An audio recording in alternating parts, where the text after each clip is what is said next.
Hello, everybody. Good to be with you. I know it's been quite a while, and I'm sorry about that, but it's just been nothing I could do. The funny thing about a one-on-one teaching is that it is very, very effective, but it's not very efficient. See, I can't just do a meeting a meeting a week or 2 meetings a week or 3 meetings a week in order to share this. I'm doing 15, 16, 17, 20 meetings in a week, and that's but with the continuing students and new people. I've had an awful lot of awakening sessions here in a row. But be that as it may, we're here together now, and I want to talk to you about something that is not normally talked about that often, or not normally talked about, period. And that is really claiming your awakening.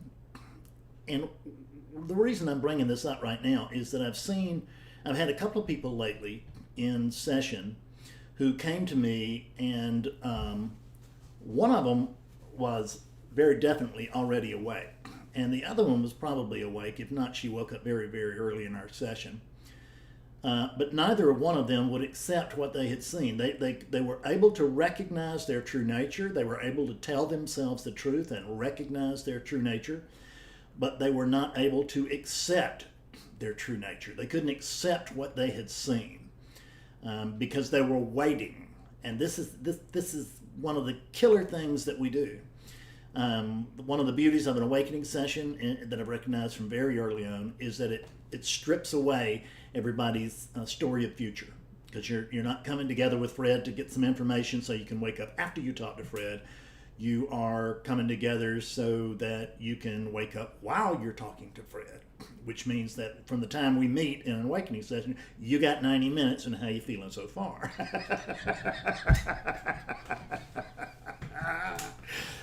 But at any rate, it does you little good to recognize your true nature if you can't accept it. And this is a huge problem. It's the way it is all across spirituality, not just this teaching, but all across spirituality. And that is that because that's what causes the sense of oscillation. There's no oscillation, but there's certainly a sense of oscillation. And that sense of oscillation comes when there's re-identification with the body. And in other words, we wake up and we see, wow, there's no Fred Davis. How about that? And because there's no Fred Davis, guess what? There's not going to be an awake Fred Davis either. Anybody who thinks this is awakened meat is wrong. There is nobody here who is awake, but there is awakeness here. There's awakeness everywhere, because there's actually nothing but awakeness. So to recognize your true nature takes just a split second, really, and it may last much, much, much longer, but it only takes a split second. And that's because we're in that split second that's measured here, you're actually outside of time. So the experience can seem whatever it seems like, but it need only take a second or so here. We tell ourselves the truth, and we recognize that we are awakeness itself. And then we come to the hard part. Because awakening is, as I've said many times before, awakening is the invitation to the dance, but it ain't the dance. This is the dance. What I do with people in satsang, that's the dance. Daily life, that's the dance. But waking up is not the dance. It's just an offering to you that I'm using language here, so all of you non-dual purists, please let me out of let me out of the bag here, and let me just talk freely. I'm very clear on the relative errors that I'm making, or the absolute errors that I'm making. We got to talk. So we wake up to the fact that there's no personality there, that the very character that we wanted to wake up is a fiction. It does not exist. Fred Davis wanted to wake up to the truth of God, and what happened was that the truth of God woke up to the fiction of Fred Davis instead. Awakening and everything after that works 180 degrees from the way that we think. It's what I call the 180 paradox. because the world simply works exactly the opposite. The universe works exactly the opposite of the way that we think it does. And you can't see that until you can. And then you will see it with different orders of clarity. But to get to any order of clarity, you have got to claim that initial seeing. For instance, these when I talk about these, actually I think I've had like 3, but just at different stages, where they're denying their own awakening.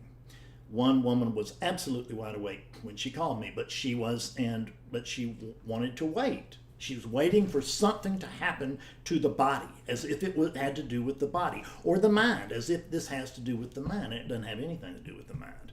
We can use the mind to go beyond the mind. We can use the mind to get us very, very close to the gateless gate, but the mind ain't going to take us through it. An awakening session is a place where, for instance, that just as a place where it's easy for you to tell yourself the truth. But just because you tell the truth once, see, this thing, I'm only awake to this arising. And I know some of you might project permanent awakeness here, but there's no one here to be permanently awake.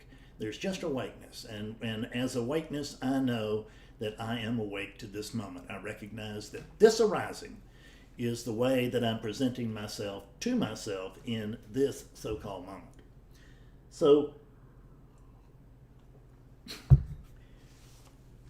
and also this is another big thing about this, for those of you who are thinking about becoming teachers, let me give you a good piece of advice that I gave one of my students this week, which is you gotta at some point start taking yourself seriously. Because I know it's bizarre, because we start out completely on the other side of the fence. We start out on the fact that there's just a relative world, and I'm a Fred, and this is a Fred, and this is what a Fred is, and I'm it. And then we come into a new paradigm when we wake up. And it's so extraordinary, and the mind simply can't hold it. I mean, it's actually ordinary, but it's the extraordinary ordinary. And the more awake you are, the more that you see it. I call it time in grade. And some clarity just comes from time in grade. It's just not anybody going to wake up to it initially. We want to be careful about wanting too much too fast, because too much too fast can make the body dysfunctional, the unit dysfunctional. And it doesn't happen often, but it does happen. It doesn't happen. It's never happened here which I think is primarily due to the method. Although I have had a couple of students who are, a few students who were confused for a little while, but I don't know of any tragedies. But taking yourself seriously, we're scared to do that. Number one, we're scared to tell the truth and then rest with it, because if somebody is not already involved in this process, they're not going to understand you. So my advice to you there is that's the place not to claim your awakening. That's the place to just leave it be. That's the place to go ahead and let the unit act out in the way that it wants to in that relative situation, because it's just red buttons hitting red buttons, and let it just unfold automatically. Don't try to convert anybody. Don't try to save the world. I used to throw out lines to people that I thought might be supposed to wake up. Never had one taker. Never found anybody like that. So I wouldn't even encourage you to do that. Where the students that I have, every single one of them came to me. Every client that I have came to me. I'm not out there knocking on doors asking people. So, and when they come to me, they have already passed through a door of seriousness, because they've already paid me money, and and they're going to take the session seriously as a result. At least during the time of the session. This talk is about taking it seriously after the session, Because it's very easy to see your true nature when you're with somebody who has known nothing but their true nature for quite a long time.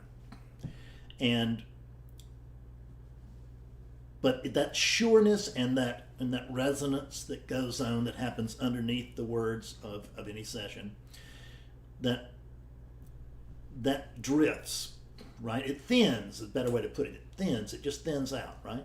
Like you can think of it as just like, it's a very bright light and it dims, that's what it does. Because there's a very bright, and I don't mean this literally. Most awakenings, there's no bright light, there's no colors, there's no angels, there's no trumpets. There is, oh my goodness, that's about it. Or oh my, or oh God, or you're kidding. That's the usual way of awakening. Or just jumping straight into laughter. That happens a lot too, and that's the best of all. It's just when they see that. I had a woman that I worked with yesterday, and we were on the telephone, which is particularly difficult for me because it really helps me to be able to see the face.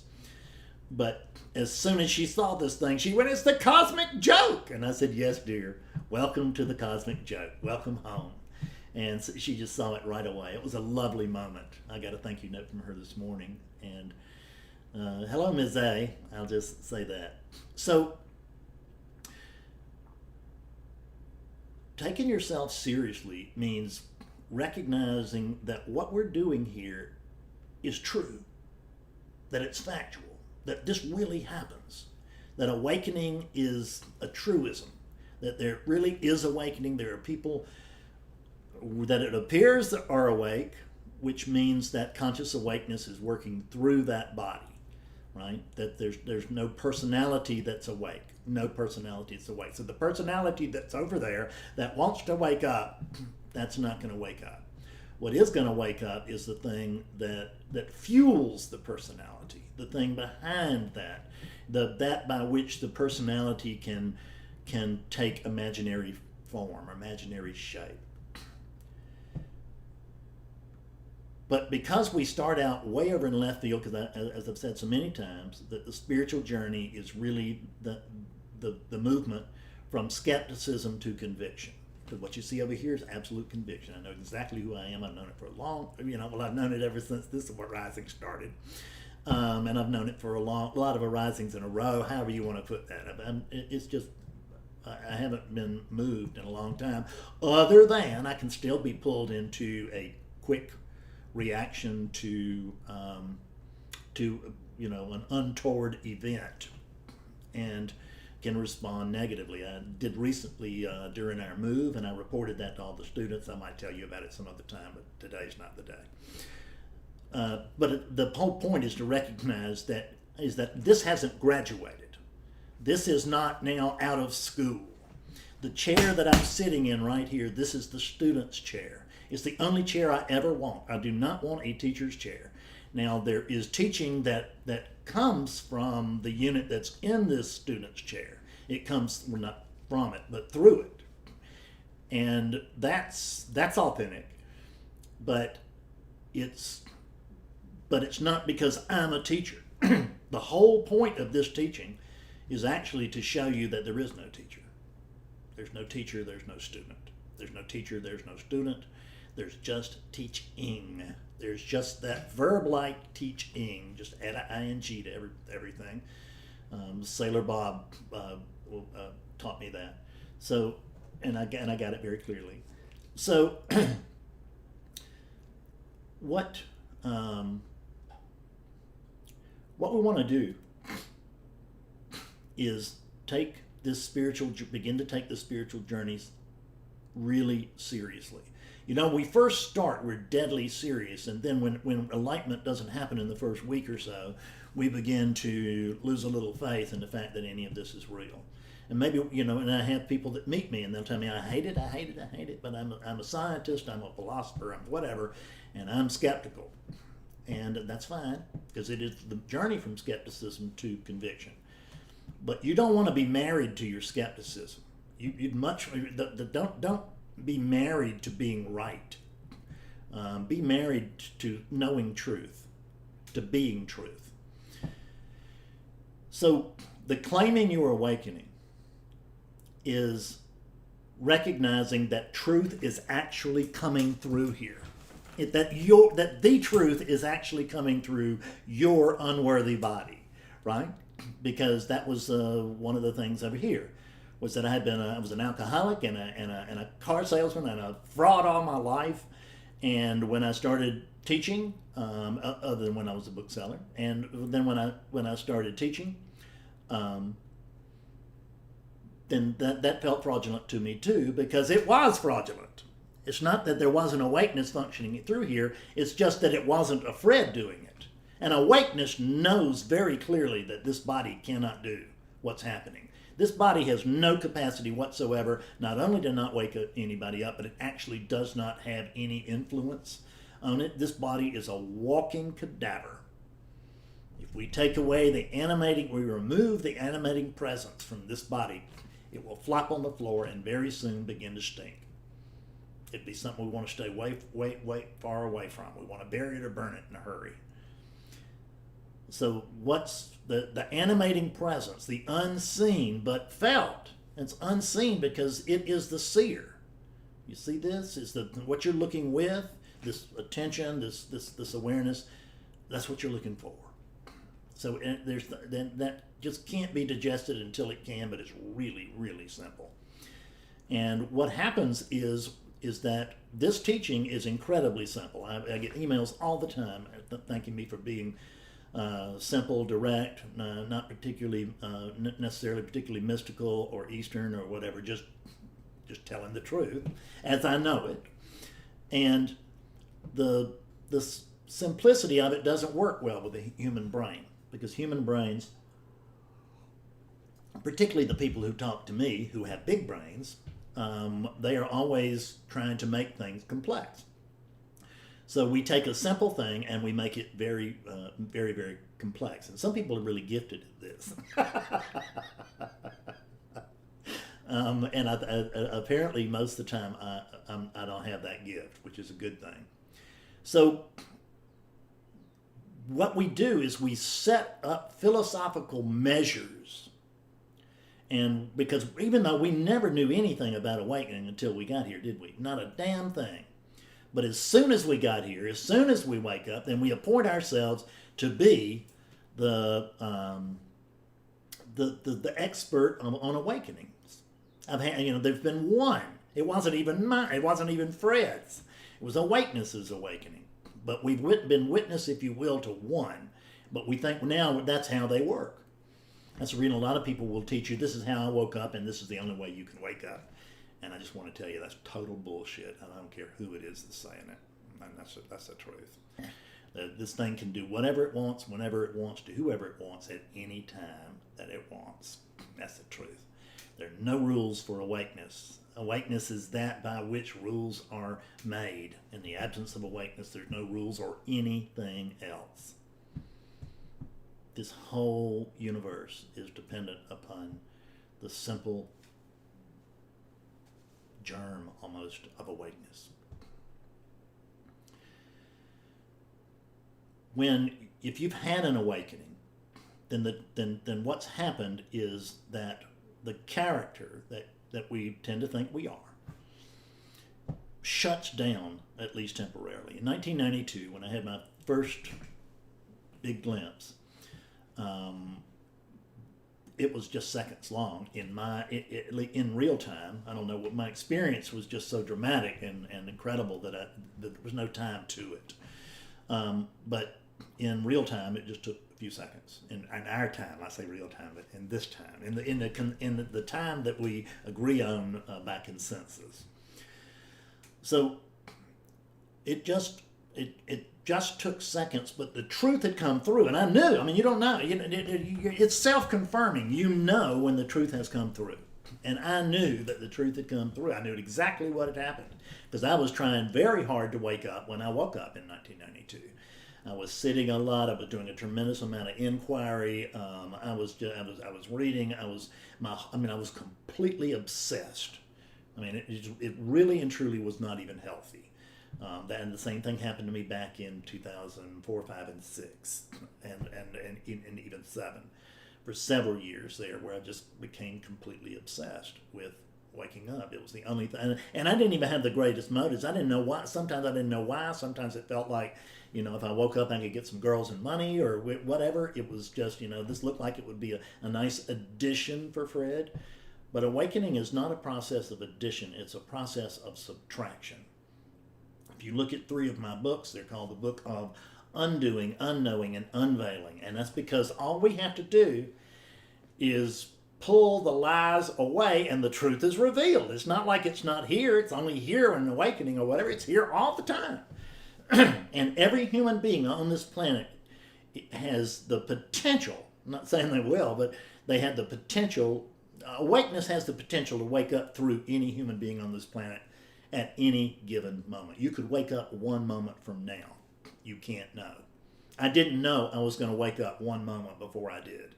I had no idea I was even close. I mean, there was the sense in a general way that I was close-ish, but there was certainly no sense of an impending event or anything. So 1992, a very, very clear seeing, and yet for the next 14 years, I spent my life questioning that very experience that floored me at the time. And it went back to, was I drinking that night? Was I just trying to tell myself a story so I'd feel better about my time and money that I'd spent on spirituality? Was it just a pure egoic movement, or did something actually happen? I don't remember. But see, the problem is the mind cannot contain awakeness. You can't remember remember awakeness. You may remember an event, and you may call that event awakening, but what you're recalling is not the same thing as what happened. Because the mind, the awakening is the whole thing, folks, and it's just a seeing of the absence of the Fred and the presence of everything else. So that. And in that, and I don't even know what I was going to say. I've forgotten. In this broad awakening, something happens. I don't know. See, there's no script here. I don't even know.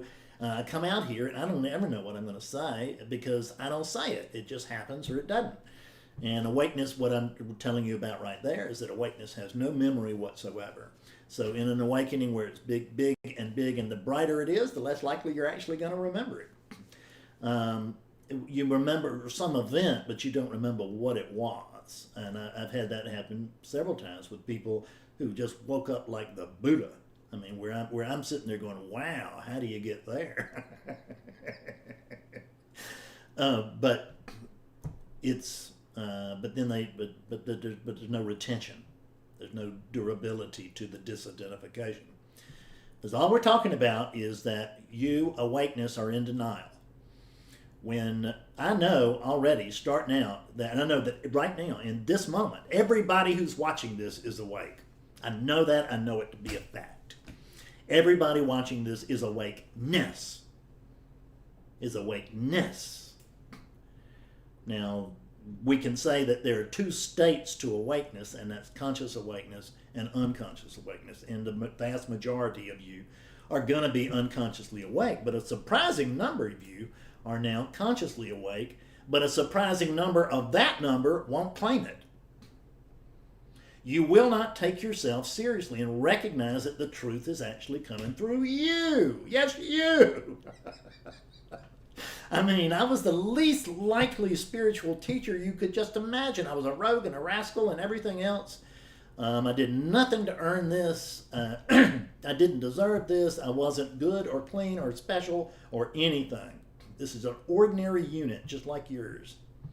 It just nothing special about it whatsoever, and it happened here anyway. It's just a very lucky unit, because now it gets to be a spiritual teacher, and that's and has been for years, and I'm able to make my living that way and spend all of my time on this instead of just pieces of my time because I'm busy trying to earn a living to pay the rent. Isn't this fun? So, recognizing that for people who are going to be teachers also, you've really got to claim it, folks. You've got to be willing to say something and leave it there. You've got to be willing to say something and not reference Ramana Maharshi. You got to be willing to say something and not reference A Course in Miracles or the Bhagavad Gita or anything else. You got to be coming from your own experience. And I mean, we quote other teachers all the time. I do, and it's great. But the majority of what happens here is what's happening here. It's what's coming through here right now. And what's coming through is the truth, but not once it gets through.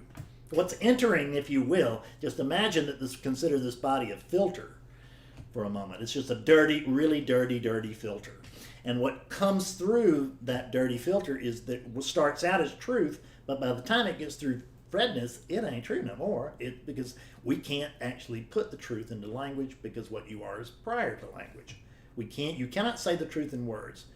If somebody tells you da da da da and that's the truth, they're either trying to just make a point that, by which I mean it's a very strong relative truth, or they're just lying to you. But you can't. The truth cannot be spoken. Absolutely not. Which is the reason that intellect can't get you there. So everybody that's trying to think their way to enlightenment, just give it up. It is not gonna work. People smarter than you and me have tried that, and it did not work, and it's not going to work for you. There is no path to awakening. There is, and I'm not saying there's not a method, but I'm saying there's no path to awakening. Not really. It's not a direct, well, I don't mean to insult direct path teachers. They've done me a lot of good. So, but it's still a path, and a path is a story of future. I'm on the path. I didn't used to be, and I'm going to be on the path, and I'm going to get awake pretty soon on the path. And that's just a story, and it's a lie. You're never going to wake up tomorrow. Never, ever, ever you're going to wake up tomorrow. You're not going to, and you never did, and you never woke up yesterday. We use that language. I use that language. It's reasonably skillful language, but it's not anywhere near the truth. So, be willing to recognize the truth is out there, and when you feel something, when you sit down in the yard and everything gets really, really still, and you notice, wow, take that seriously. Notice that really is, that it's just that awakeness is noticing itself through the now calm human unit. That's the benefit of meditation. It's not a direct line to awakening, but it's certainly an indirect line, and it can be extraordinarily helpful in clearing. That's what it's best at, actually, is clearing. If you're trying to tell somebody about this, don't just quote your teacher. I did that. I really did. I mean, I quoted everybody because I read everybody, and I quoted everybody all the time. And I got advised not to do that. My first book editor said, "No, actually, I stopped. I had quoted somebody, and then I took it out on the second draft, and they said, "Yes, that's it. Right? Don't use some other people or some other scripture or something else, to back you up. Say it. Say it with authority. If you have that authority." It's not going to do you any good to try to speak from authority if you don't have it. But if you have the authority, and by the authority, what I mean is that there's authenticity there, and you actually really and truly do know the truth right now. And that's as good as it gets. There's no one here to permanently awaken. So we're always awake to right now, or we're not awake at all. And we can look at teachers that have been around for 30 years, and it looks like, boy, they've just been awake for 30 years, been awake forever. But if you really pursue that, you'll find out they're awake right now.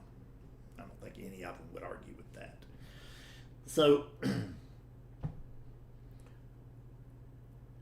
claiming your awakening means giving up on the big event. Drop it. Drop it. Nothing needs to happen. We don't need angels. We don't need trumpets. We don't need fireworks. You don't need colors. You don't need Eckhart Tolle's awakening. You don't need Byron Katie's big awakening. You don't need Fred Davis's big awakening. You need your awakening. Big or small, it makes no difference, because the same gate is walked through. regardless of the decorating, of what decorates that gate. Because everything that decorates that gate is spiritual experience. It did not exist, it exists now, and it won't exist in the future. It comes and it goes. So everything surrounding that gate is spiritual experience, but the gate itself, that's awakening. And it doesn't, and it is subtle. The spiritual experience may not be subtle, and it can be, and it can be blissful, it can be exciting, or not, but most of the time it's not. Particularly if we're through this teaching, for instance, early on, I used to get lots and lots of explosive awakenings because I simply wasn't that skillful. I could get you pretty close, but I couldn't get you but so close. When I first started working with people, I was waking up like 50% of the people I was talking to, which was fantastic. I'd never heard of anything like that. I didn't even know it was possible. And that sounds wonderful unless you're sitting with the 50% of the people who don't wake up. That is considerably less fun. So as skillfulness went and moved to, 55, 65, 75, whatever, but greater and greater percentages of people awakening, because I could lead you further and further down the path. And now I can lead you all the way up the mountain and build you a bridge over to the other mountain, so that it's just a walk in the park. But you have to be willing to tell yourself the truth, and you have to be willing to accept your own truth. What people do is that they privilege thought over experience. This happens every single time. Anytime that somebody's with me in a session and they have not woken up, it is absolutely positively because they have privileged thought over experience. Because everybody gets the same experience. Awakening sessions are not cookie cutters, but they're close enough. And everybody gets to see the truth. Everybody gets to see the same thing. So it's really a matter of, am I willing to accept this truth in this moment? And am I willing to do whatever it takes? And don't worry about who's doing it. That's philosophy. See, we set up those parameters. Well, that would be a doer, and I can't be a doer, and I can't do this. Who in the hell is saying that? The one who can't do something is doing something. It's declaring it can't do anything. It just spins out of control. Leave the philosophy to the philosophers. Let's you and I just do this real simple little noticing. And let's have it change our lives in incredibly dramatic ways. For Betsy and I both, there is absolutely no comparing the lives that we lead today and the lives that we led before in pre-awakening. And in early awakening, for that matter. Just, you couldn't recognize it. And the beings themselves would be damn near unrecognizable other than their DNA. This thing functions in 180 degrees away from the way that it once did. But it's not graduated. I'm still a rascal. I'm still a guy. I still look at pretty girls and all that stuff. And and there's a thing that can come up and say I shouldn't, but that's bullshit because I notice I do. And as long as I do, there's nothing telling me that I shouldn't, that I should not do that. I can't not do it is the fact truth of it until I can. And that means when that pattern is seen through and it's seen to not be beneficial to the unit and that it's an unskillful pattern and that it's not worth repeating. And that's language to describe what actually happens. But it's when awakeness notices what's going on. And when you first wake up, you can see, in my instance, when I first woke up, I could see what a creep this thing had been for a long time and how selfish it had been and all that stuff. And I could see everything very clearly, and I couldn't do a damn thing about it. And the unskillful action continued. There were more skillful actions that began to pop up. And there were some things that were seen immediately. But overall, the waking up is it's usually an event. It doesn't even have to be an event. It's an unnoticed little event. It just, you see it in hindsight. And look in hindsight. See, are you still experiencing real oscillation? Or are you just believing thought? In other words, are you just believing that you couldn't be the awakened person? I have people that come to me all the time just to get confirmation. Am I really awake? And if they are, I'll tell them. If they're not, I will not. So it's confirmation can be can be very helpful, but it's actually, in truth, we could say it's unnecessary, okay? Because the truth is self-confirming. Okay. Wake up and claim your awakening. Take yourself seriously. Recognize that the sense of authority that comes behind a bunch of words is not coming from the unit. It's coming from the only authority there is. It's coming from truth. Thank you very much. Good to be back with you. See you. I'd see you again soon. I won't wait so long this time.